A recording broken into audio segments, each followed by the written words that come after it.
Demain nous appartient à sa nouvelle intrigue. Qui est l'homme au masque de clown qui agresse les habitants de Sète? L'étau se resserre puisque Damien a découvert la marque de sa motocross.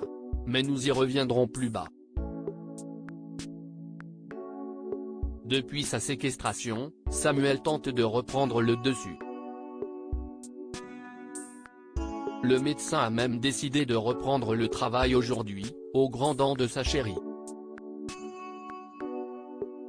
Hors de question pour lui de rester un jour de plus à tout ressasser à la maison. William rejoint Samuel dans la salle de pause. Le médecin se confie, Victoire ne cesse de s'inquiéter pour lui. De plus, il se sent très étrange. Comme si son corps était séparé de son esprit.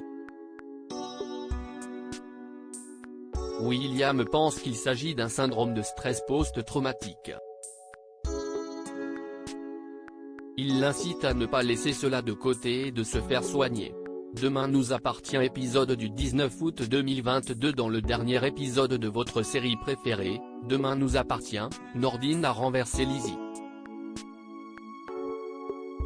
Heureusement, la jeune fille a eu plus de peur que de mal et sort de l'hôpital indemne. Audrey est hors d'elle et veut que sa fille porte plainte. Damien tente de la calmer en plaidant la cause de Nordine. Lizzie aussi trouve cela inutile de porter plainte. De plus, la jeune fille n'a pas regardé avant de traverser et avait son casque rivé sur les oreilles. Au commissariat, Nordine passe un sale quart d'heure avec le procureur Perrault. Sébastien souhaite que l'IGPN fasse une enquête, mais Martin défend son fils. Lizzie ne compte pas porter plainte. Pour trouver un compromis, Martin assure qu'il va suspendre Nordine jusqu'à nouvel ordre. Sous le choc, le jeune policier dépose son badge et son arme. Pendant ce temps, l'homme au masque de clown menace Victor Brunet avec son arme. Une nouvelle victime dans Demain nous appartient? Nordine embrasse Manon. Nordine décide de se lancer et donne rendez-vous à Sophie au Spoon. Il veut que l'avocate s'explique sur ce qu'elle a dit à Manon. Sophie lui rappelle qu'ils sont en couple et qu'elle s'est toujours montrée franche avec lui. Nordine se montre intransigeant et décide de rompre. Sophie tente de lui faire croire qu'elle voulait juste le garder sous le coude, mais les larmes lui montent aux yeux. Victor Brunet arrive, quant à lui, au commissariat afin de porter plainte. Sa voiture a été volée. Au même moment, Milan rejoint Camille et Emma dans une voiture hors de prix.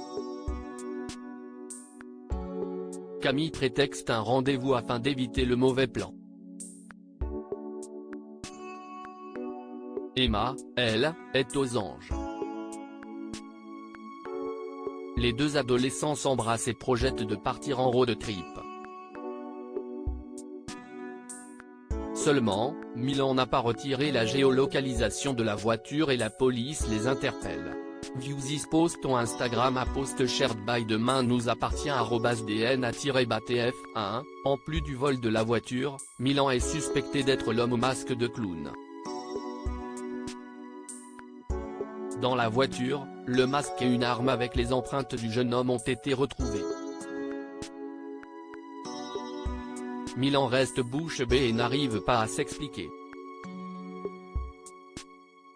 Acculé, l'adolescent avoue faire ses coups tout seul et qu'Emma est innocente. Il assure, cependant, n'avoir jamais volé l'arme de service de Nordine. De son côté, Raphaël défend Emma. Mais l'avocate tombe des nues quand elle apprend que la jeune fille a un casier judiciaire. Elle a participé au cambriolage d'une maison quelques mois auparavant. Un air d'amour souffle sur cette dent Demain nous appartient. Nordine rejoint Manon à la plage pour lui annoncer sa rupture définitive avec Sophie. Les amoureux échangent, enfin, leur premier baiser. À 1h du matin, Bart, aidé de Tristan, s'apprête à fermer le spoon. Quand tout à coup, le braqueur au masque de clown surgit et pointe son arme sur les deux jeunes hommes. En lui tendant l'argent de la caisse, Bart tente d'attraper son arme. Mais son geste va s'avérer dramatique. Un coup de feu part et Tristan s'écroule. Le braqueur prend la poudre d'escampette. Découvrez la suite de Demain nous appartient en avance à la même heure sur Next Plus.